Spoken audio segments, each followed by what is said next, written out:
إلى درجة اتخاذ قرار صريح وواضح. انت كنت متابع البرلمان ايام ما كنا احنا في البرلمان، عشت ايام الدكتور فتحي السرور صح؟ بالضبط.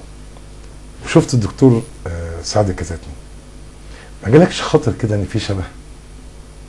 ما جالكش الاحساس ده؟ جالك ولا ما جالكش؟ بالضروره. بالضروره. الشبه ده جه منين؟ منين؟ هقول لك منين. هم الاخوان دول جم من بره، يعني احنا جبناهم في كونتينر من الصين بعد الثوره، لم نستوردهم، كانوا موجودين. فهم اسرى التجارب السابقه، اسرى الخبرات السابقه. دكتور سعد الكتاتني الحقيقه انا كنت مشفق عليه جدا، وانا احبه يعني واحترم كل الناس الحمد لله، ما عنديش اي علاقه سيئه مع اي حد. بعيدا عن العلاقات الشخصيه اعرف انك تحب يعني كل الناس، ولكن اتحدث عن من المنظور السياسي. من المنظور السياسي انا بشوف الدكتور سعد الكتاتني هو تلبس شخصيه فتحي السرور، لان هو خبرته اما جه بعدنا في البرلمان جه على ايه؟ جه على الدكتور فتحي السرور. فبالنسبه له رئيس المجلس معناها هو الذي يفعل كذا وكذا وكذا. رئيس الجمهوريه بالنسبه للدكتور مرسي هو برضه تقريبا هو نفس الحال. لكن حسني مبارك لم يستقبل الدكتور محمد مرسي. لم يستقبل الدكتور محمد مرسي. لم يستقبله بمعنى ايه؟ احمد فتحي السرور استقبل الدكتور سعد الكتاتني. استقبله فين؟ في البرلمان. استقبله في البرلمان. لا انا عايز اقول لك، لا هي يعني في حاله كده ايحائيه موحيه جدا. النظام قعد 30 سنه فساب بصمه علينا كلنا، يعني اوعى تفتكر ان ده عيب في الدكتور مرسي، لا ده هيبقى عيب لو انت يعني شغلت هذا المكان او موقع اخر.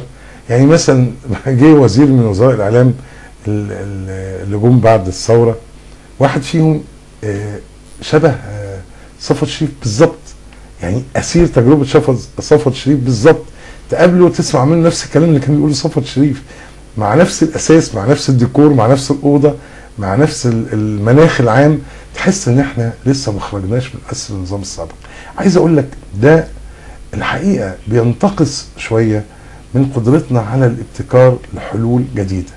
لازم نفكر. النظام السابق لم يكن لديه مستشارين، كان لديه مبرراتيه بيبرروا افعاله، ورجال معروف ان هم من اصنام النظام السابق بيعبدوا الصنم الاكبر اللي هم كانوا بيعتبروه نصف اله، يقول اي حاجه في الناس خلاص. احنا عايزين نتخلص من ده.